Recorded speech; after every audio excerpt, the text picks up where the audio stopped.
The Porsche Carrera GT is one of the most beautiful cars Porsche has ever made. It has a legendary F1-like sound, incredible looks, and a high skill level to drive properly due to its clutch and lack of assists. It's known as the car that took Paul Walker and Roger Rodez's lives. Therefore, now when people see the car, they sometimes don't really seem to enjoy taking it in, though it's one of the rarest production cars ever made by Porsche.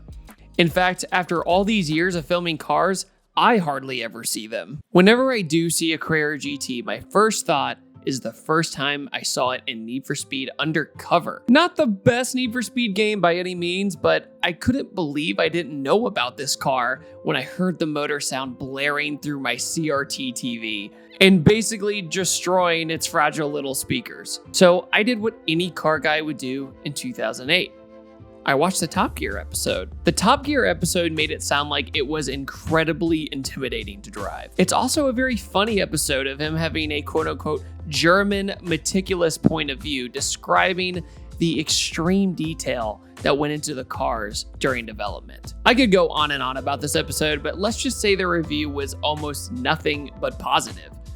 Until he says, it's also a bit of a handful. To give you perspective, the Stig even spun this car out.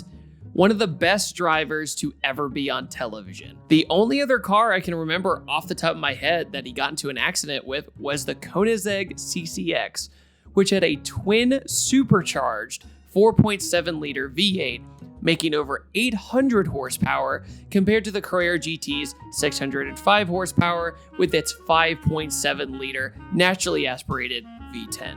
The Carrera GT had an up and down development cycle, first being canceled in 1999 to actually make room to build the first Cayenne SUV, not to mention selling a 9 miles per gallon sports car compared to a mass production SUV seemed to make more sense at the time, especially with VW sweeping in and recommending them build the SUV. Okay, so we know that a very talented driver should be in the driver's seat of the Carrera GT. But what makes the Carrera GT so dangerous in the eyes of the car community? The car had even won the #1 spot as the top sports car of the 2000s by Sports Car International. The first generation Viper had one of the highest production car crash rates in history due to average Joes getting their hands on the keys. Around 50% of these were totaled. But that still didn't stop people from buying them and Dodge making more of them. Porsche test driver Walter Roll, I'm sorry if I said that wrong, said while testing and driving the Carrera GT, it was the very first time he had ever been scared of driving a car. The car didn't have any sort of stability control or traction control. So obviously Porsche brushed off the advice of the test driver to include these features. What is most shocking is that Porsche issued a memo to dealerships in 2004 to warn customers of how intense and unstable this car could be in the wrong hands and in the wrong driving conditions. In other words, they were selling a legitimate race car to unexperienced drivers without proper training. Instead of including some kind of driving school or class that came with the car to improve driving, they simply said, "Good luck, champ. Thanks for the purchase." Now, is this right or wrong? To me, it's kind of a tough choice morally. To me, people should be able to do what they want and are responsible for their own actions. But I think a driving school would have absolutely been beneficial here. If Ford can do it with the Octane Academy and their Focus and Fiesta STs, I think Porsche could have afforded to train or take some time with their customers on how to drive this unforgiving monster and what to watch out for. I think this was wrong of Porsche not to develop some sort of traction control system for more average drivers who could afford this expensive car. This is the exact same reason why the dumb fast McLaren 720S keeps most of their wealthy drivers on the road today. When I went to the UK to test the 720S for the Fast and Furious Hobbs and Shaw event at Silverstone, I was incredibly nervous, not for me who had driven plenty of fast cars, but for the movie journalists there about to drive the car. I thought to myself, You are handing this potentially 9-second quarter-mile car to people who have barely driven anything over a Toyota Camry when it comes to speed. But thankfully, I was wrong to think that way. The car babysat everybody just fine with its integrated assist. Everybody went around the track, no matter the skill level, without a hitch. And they listened to their instructors and everything was fine. The Porsche Carrera GT, however, didn't have that luxury. It's kind of what made the car cool in a way that it's completely raw, but it might have been its downfall. Even Jay Leno, who has also driven just about everything, managed to spin out in this thing. A few years back, I was fortunate enough to tour Lamborghini and Pagani.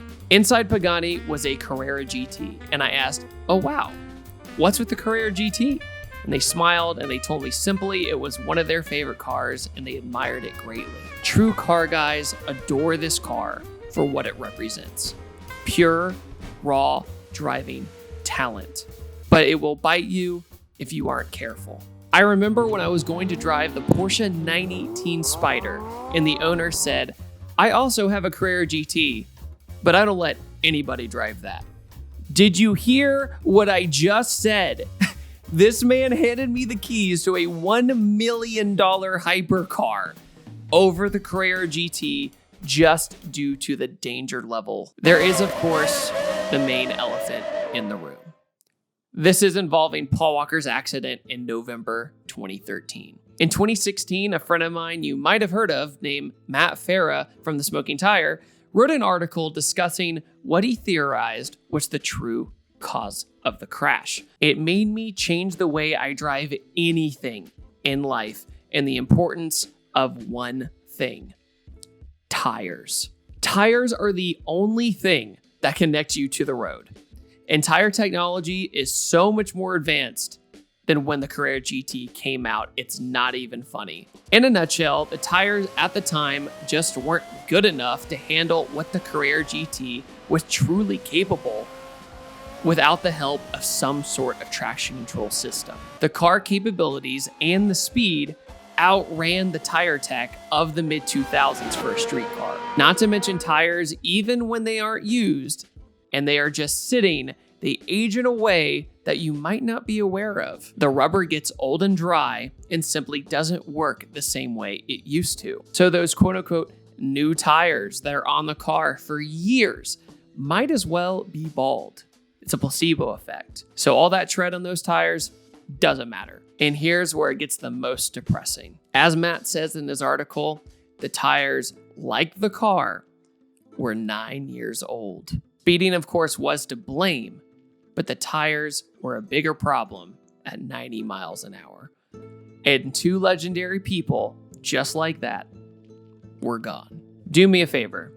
Type in Porsche Carrera GT in YouTube.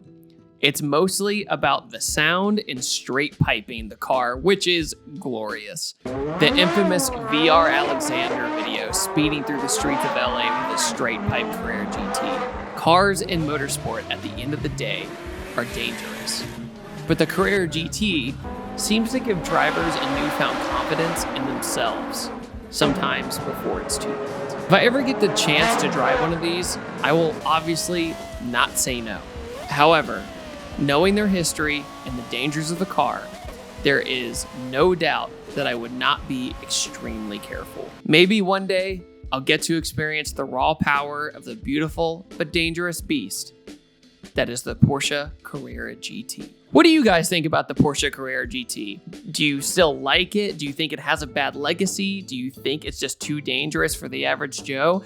I would love to hear your thoughts down below. I have also linked down below Reach Out Worldwide, which is Paul Walker's foundation to help people around the world. Thank you so much for watching this video. I upload every Tuesday, Thursday, and Saturday, and I will see you guys next time, and take it easy. Have a wonderful day. This video is brought to you by Patterson Car Care. Get double of premium original detail product for half the price. Head over to PattersonCarCare.com or go to the link in the description below.